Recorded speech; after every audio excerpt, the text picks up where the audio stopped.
Welcome to the tagging toys section of our video tutorial. The first thing you'll want to note is if you have a toy or a game that opens, you'll want to make sure that it's securely closed so that the items can't fall out. So just go on ahead and place some tape on the sides. Be mindful not to damage any decals, so if you need to use masking tape, that can work as well. It's a little softer, but we recommend packaging tape as long as it's not going to damage the surface. You'll want to just mark your tag on the item, placing tape across the bottom and the top of the tag. Be careful not to over tape it. And if you can, place your consignor number with masking tape somewhere else on the toy so that we can help identify it if the tag does become separated. Sometimes toys have little parts. Go ahead and place those little parts in a plastic bag and secure it with packaging tape to the toy. Make sure and place the consignor number inside the bag and again on the toy, and then just go on ahead and place your tag somewhere appropriately on the toy with packaging tape. Once again, try not to over tape the toy, but make sure that it's secure.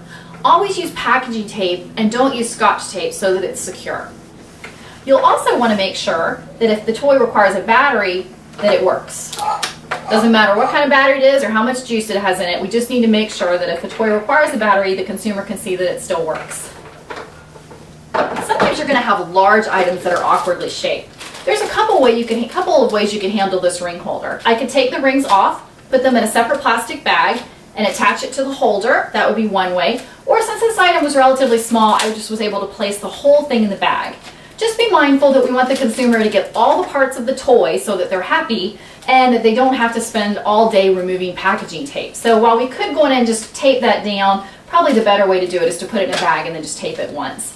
Go on ahead and place the tag anywhere on the bag, or if I were just doing the item on its own, I could place it on the bottom with packaging tape. And I also might want to try to slip my consignor number and tape it on the pieces. It's up to you how many of these individual pieces. That can get rather tedious. So you just want to do your best effort to make sure that we can identify the item if it becomes separated.